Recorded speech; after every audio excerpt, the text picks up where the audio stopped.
And welcome back, guys. Today was round number 9, the final round of the European Team Chess Championship. I was black against Finland, FIDE master Wartiovaara, who is born in 2004. Obviously, we wanted to win the match by all means, since we were the favorites once again. Yesterday, we did not manage to win against Montenegro, so it is pretty important to us to have a good, or at least an acceptable placement in the very end. Let's jump right into the game. So my opponent played e4, which I was mostly expecting. The funny thing is that actually I kind of switched on the last moment to play e5, because I was considering playing the French once again in this game, but I played it once in this tournament already, and I had quite a few games recently. And as it is nowadays, if you play an opening quite often, then yeah, you can run into some concrete preparation, which I was not really happy to do so, because I saw many of my opponent's games and he really tries to prepare something concrete against his opponents. So I went e5, he went for the Ruy Lopez with bishop e5, and since I wanted to play for a win, I did not go for my main opening, which is the Berlin. So I played a6, bishop a4, and now d6. The so-called Steinitz system, which is one of my favorite lines. Also like to play it in Blitz, especially. And also nowadays it's quite a popular line, especially with knight f6, short castle. And now d6, this is what many people do now, and then to go rook e1 and here bishop d7 when the knight is already on f6. I started with d6, which does give the white the option also to go for c4 here, or also c3 immediately, but he went for short castle, and I went for bishop d7. He went for c3. Again, there are a couple of different options for white here. Like d4 is possible again. White only needs to watch out for this trick. d4, b5, bishop b3, knight d4, take here, and how does this go? I think this is how white can lose here. Queen takes d4, c5, queen d5, bishop e6, queen c6 check, bishop d7, queen d5 and c4, and black is just winning the piece. But of course he did not go for that, he went for c3, and here I chose the line with knight d7, which I've played in the past in the Austrian league. The idea is here that I want to place my knight to g6. Maybe this was not the smartest opening choice. I mean, he was surprised by it, but it's kind of questionable how winnable the positions actually are. At least, I mean, he reacted quite well. That's the main thing. I was also considering to go g6 here, d4, bishop g7, but I mostly prepared the line with knight e7, and yeah, maybe this would have been a smarter choice, because then I have the bishop on g7, I can go knight e7, short castle, and I have ideas with f5. Yeah, this line, funnily enough, Kirill Alexyenko, our board one, has many games in this line from the black side. And the idea is whenever white goes for d5, I actually don't want to go knight e7, but I want to go knight b8. And if white takes, then black wants to take with the queen. And now the plan is bishop e7, short castle, and then f5. And then if white takes, I can recapture with the queen, for example. This could be possible. Let's say white goes for h3 here, now f5. And now I can finally develop the knight to d7, so that's the whole point. And here black has some chances to play on the king side. Also here white does have, objectively speaking, slight chances to keep an edge, but I felt like there should be enough counterplay when I last analyzed it. But he went for bishop e3, bishop e7, and now he went for d5.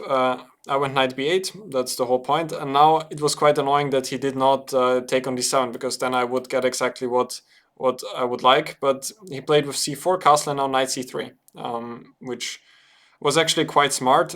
I guess he understood that, or maybe he thought I would like to take with the knight. But anyway, it was a good idea from him, because now I didn't really see what I can do, and I have to take on a4, and he took with the knight, and now already the knight is placed quite well, and he can play for c5. I'm not sure what else I could do here. I was considering b6 as well, which could be a useful move, stopping c5 later on. But if white, for example, goes for b4, I didn't really see a big difference compared to the game. So I took on a4 and then went knight d7, and after rook c1, now I went for the move b6. He went b4, trying to get c5. I thought all of those moves were actually quite logical. I mean, he could play some other moves as well, but then he needs to count on me maybe playing f5. Also, I could play a5 myself, could be an idea. It's a typical King's Indian type of structure. So he went b4, now a5, a3. This is sort of forced at this moment.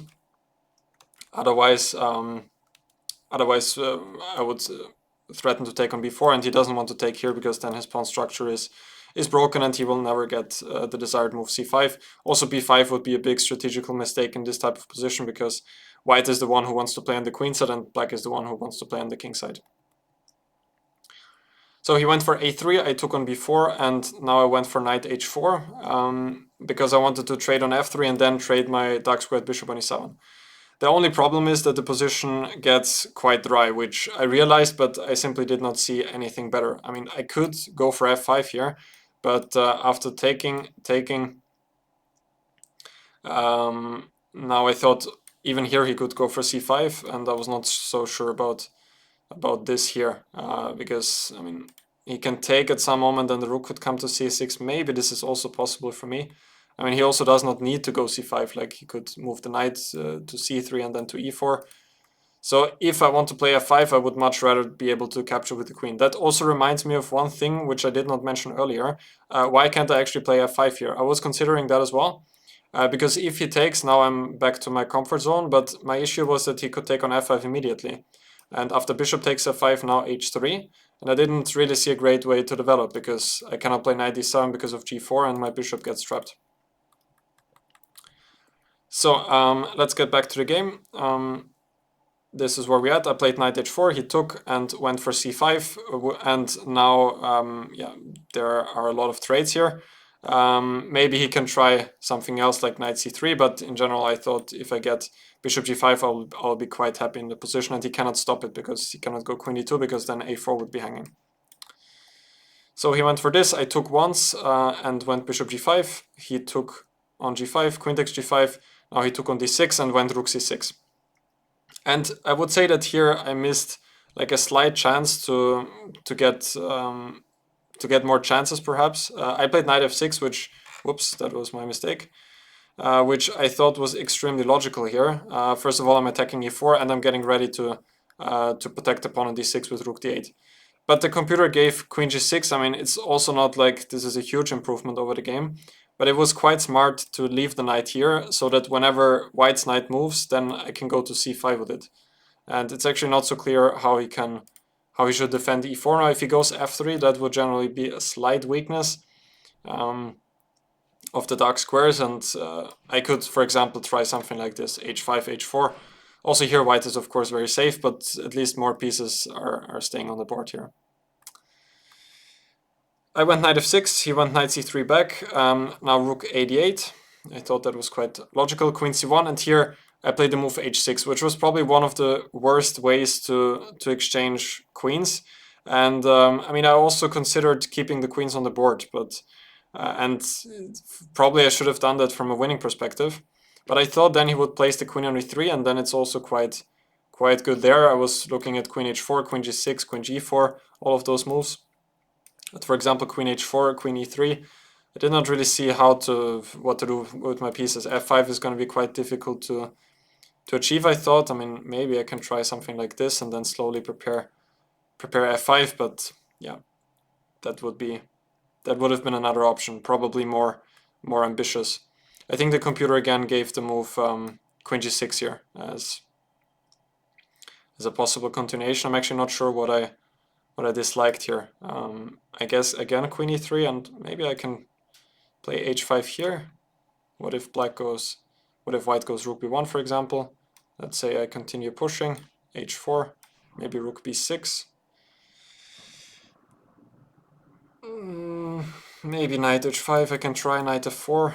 I mean, the d6 pawn, of course, is weak, but maybe I'm in time for some counterplay. But it can get quite sharp, like knight b5, knight f4, g3. I did not calculate any of this during the game, just to say that. But let's say queen g4, for example. I'm threatening queen d1. Surely would have been a better try here. Let's see what was this. So yeah, queen g6 is at least more ambitious. If queen e3, h5 is possible, knight h5 is another possibility at this point, and then I can even have ideas with f5. But yeah, if I exchange queens, then I should probably even trade on c1 immediately. But I thought I would be smart with h6 and going for the structure, at least keeping some imbalance in the position, and maybe trying to get g4 later on.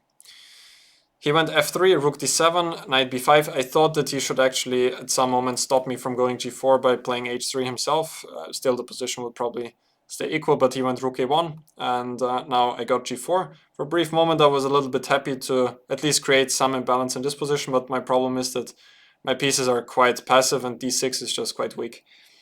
And here maybe I committed a small practical mistake by taking on a7. I'm not entirely sure. Another idea was to go knight e8 immediately. But here I was a bit annoyed by the move rook c8. Still probably not the end of the world. But if I take here, then he takes on d7, and I didn't see a way how to protect the d6 pawn. And if I take on a7, then, well, first of all, he can take with a knight. That's one possibility. But rook takes d8 is even more strange for me to handle. I guess I'm actually in quite a lot of trouble. Maybe I'm even losing the piece on e8.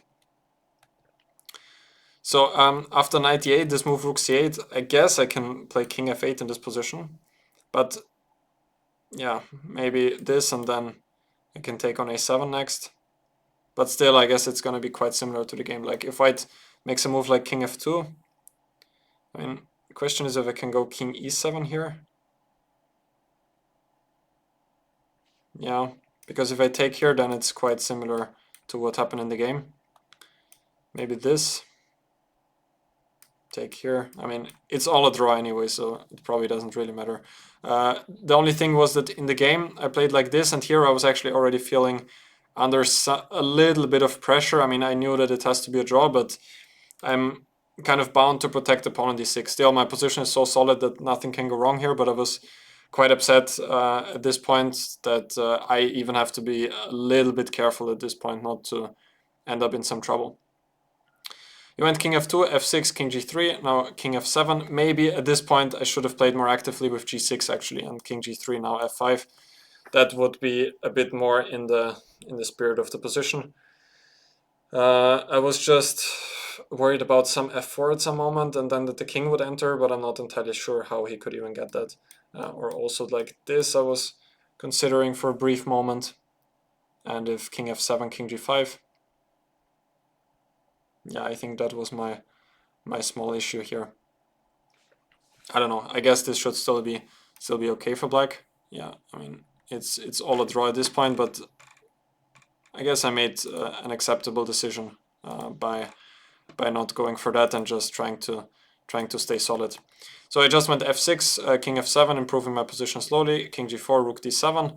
Now h4, g6, I did not want him to get h5 and then king f5. I mean, the position does feel a little bit unpleasant for me because my pieces are just all so passive, I cannot do anything, and white has some ideas to put me into Zugzwang. So he played h5, I took, went knight g7 and knight d8 back. Now he went rook a6. King g6, king f5 doesn't do anything because I can just give a check and then go back to e8, by the way. So here he went for the knight endgame, and honestly, I was a little bit worried here because there are some scenarios where he could put me into Zugzwang. Like, for example, I mean, I went knight g7. Let's just imagine a position like this, for example. Actually, maybe even this is still a draw. But yeah, something like this. And if he can enter on h6, then maybe it can get a bit tricky. For example, I was seeing some lines like this. And especially with those pawns still on the board, I thought that this could actually very well be lost. But I'm not sure. Maybe I can just stay passive like this. Maybe that's a possibility. And perhaps there's no way for him to make progress. But it does look quite ugly. Actually, now that I'm seeing probably just knight h5, knight g3 followed by knight h5 is just losing for me. I cannot hold on to the f6 pawn. So as I was saying, I need to be a bit careful here. Instead, I went for knight g7, knight c8, and now f5. That was the whole idea. Actually, here at this moment, I spent some time because there was also another concrete idea to push f5 immediately. And if he takes now both king f6 and king h6, I felt like could both be a draw, but I wasn't entirely sure. For example, if I go king h6 with the idea of knight f6 next, he goes knight c8, knight f6 check, king h4, knight takes d5, and knight takes d6. And for example, what was I thinking here? Like if he wins the pawn on e5, and I guess that knight c4 is a threat. Or also king g7, king g5 I don't want to allow. And then like I was a little bit scared. Like even if he wins this pawn, I thought that with two f-pawns in the knight endgame, it could be quite tricky for me to hold, if not even lost. That was kind of a knowledge gap, which I don't have. I still did not check it, but let me just put it on the board for the moment. Is this just a simple draw? It's actually completely lost, yeah? So two pawns and knight against knight is just lost. I wasn't 100% sure during the game, but I definitely wanted to avoid it. And this exact position, yeah, it should be a draw with precise play, like knight e3 is possible. I was still looking at that, f6, king g6, f7, king g7, king g5. This is what I was looking at. And now I kind of missed that I can just go to d4 and that everything is fine here. Because I'm just in time here to get knight g5 or king f8, both hold a draw. So yeah, I could have gone for that. Maybe king f6 is possible too. What was I thinking? Or it was not king f6. I think king f7 was my other idea. Knight c8, knight f6, king g5, knight takes d5, knight takes d6. But again, I was quite scared of this one because knight c4 could be coming, and maybe I'm even losing this pawn by force. Like knight c4, and if he wins the pawn, now we know that it's actually lost. But I went for knight g7, which is still good enough. Knight c8 and now f5. I need to get this pawn moving. Again, if I go back knight e8, then something like this could happen, and he could put me in Zugzwang, for example, like this. King h4, and he will slowly push my king backwards, and I felt like this could be already lost. So I went f5. If he takes, then it's just a clear draw. So he went king g3. I took on e4, and now knight e8 back. By the way, if he goes here, then I can take here and also go knight e8. I guess it doesn't really make a big difference, but he wanted to stay closer to the pawn here. And that was quite an important motive in general. I guess here it's not working, but it's it will come a bit later. So after king g3, I took, went knight e8, king h4, and now king f6. I cannot go knight f6 immediately because this pawn is hanging. So I went here, king g4, king g6, now knight e7 check, king f7, knight f8, knight f5, knight f6, king f3, knight e8 back. So he was moving around a little bit, trying to put some pressure on me from a practical point of view. And here I thought that king f8 is a nice move. That's actually quite an interesting position to analyze at this point. Computer says that all moves are a draw, but I was a little bit worried at this point. Like if I go king f5, probably this is ridiculous, but if I go king f6, king g4, king g6, I thought now king h4. And if I go knight f6, now it doesn't come with a check and he can take here. So here I would now be in Zugzwang and I have to move with the king somewhere. Now if I go to f6, he can go to h5, and knight g7, the pawn endgame is lost because he gets the opposition and then he just collects my pawn on d6 slowly. So for example like this, and then he goes king e6 on the next move and then wins the pawn because of Zugzwang. So I was thinking about this. I guess I have to go back to f7, king g5, and now any of those moves, like king g8 or king f8. I'm quite curious if this is still holding. It is actually a draw, it looks like. King g8, king g6, king f8, for example. I mean, I was quite scared to go for this in the game because, I mean, it looks quite risky, but yeah, there is no way for white to make progress, and the knight is guarding the f6 square, which is quite important. So I can even go for that, but I thought with king f8 I'm even avoiding it, because if he goes king h4 now, then I have knight f6, and he cannot take on d6 now that the king is on h4, because I go king e7, attacking the knight, knight f5 check, king d7, and now the e4 pawn is attacked, so he has to go here, and now I'm in time to play king d6, and I have this idea, to take on e4, and then it's just a draw if I take on d5. However, I still needed to see the move king g5 here as well, when I cannot take here because the pawn endgame is lost. Also, knight h7 I thought is not any good because of, well, maybe it's still possible, but yeah, no, this does look like not great news for me. This looks lost. But the idea was knight takes d5. If e takes d5, now I'm probably even winning because I take on d5, and this pawn endgame is even winning for me. So you should not go for that. And if he gives a check first, then I have king e6, and if he takes, then he has to give away his last pawn. Also, the knight checks don't do anything. I just had to make sure that all of this works out in the end, and yeah, now it's a draw. So he tried knight g3 back, and now I used the chance to regroup the knight to c5 from where I thought I should be more active attacking the e4 pawn, and in the worst case I could even go to the king to d7, even though I did not want to go for that. I wanted to stay with the king on either f7 or e7. If he goes king f6 now, I can just wait with, for example, king e8, and he cannot bring the knight since the pawn on e4 is now attacked. So he went king f5, king f7, knight f1, knight b3, knight e3, knight c5, knight c4, and here he offered a draw, which was a little bit surprising since we were already leading by 1 point at this point since Kirill Alexyenko won on the first board. So I thought he would try some more tricks since if anyone can be better, it's probably white, or if anyone has chances, and I was also down to 6 minutes.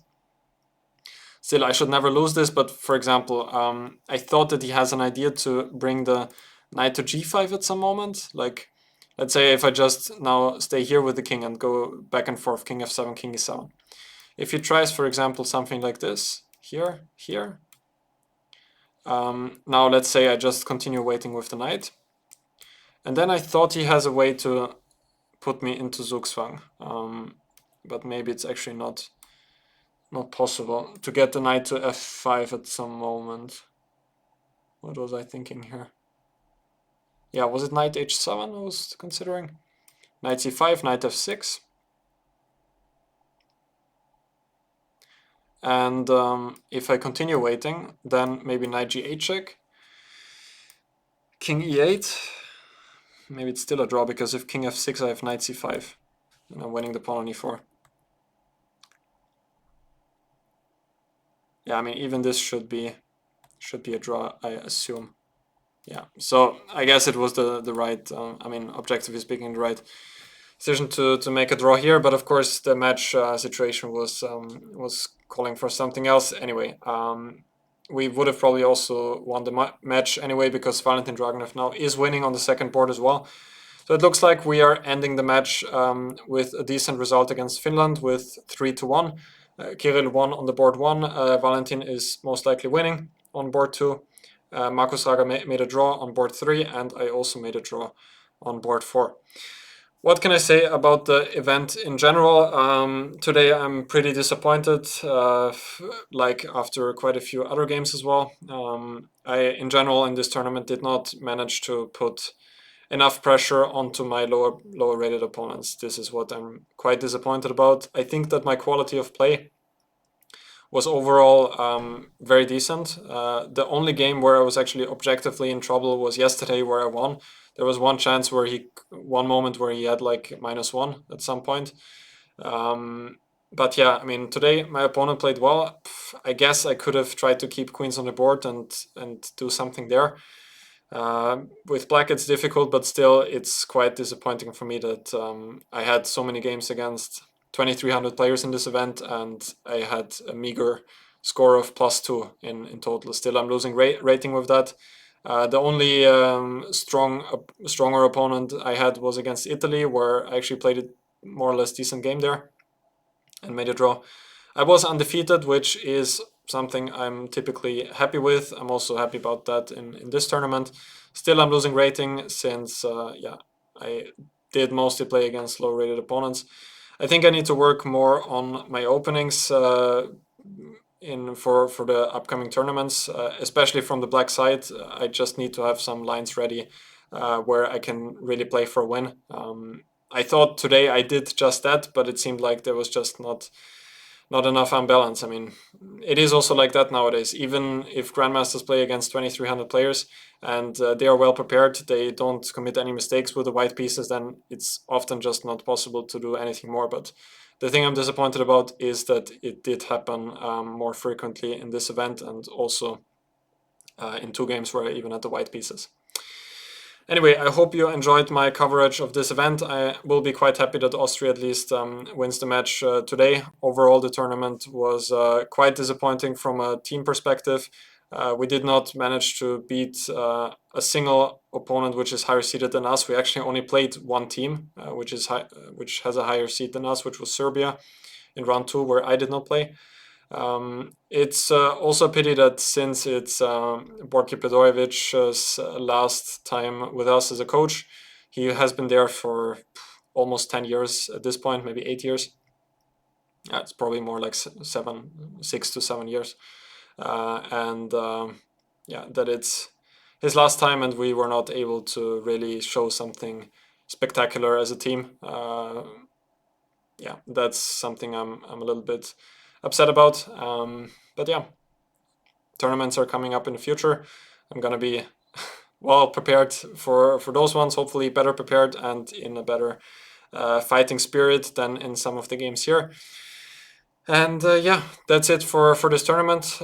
As I said, I hope you enjoyed the analysis of the games. Let me know what you did enjoy from the analysis and what you didn't. And I guess I will see you guys soon. I'm going home already today at midnight with a bus, so it's going to be a really tough journey.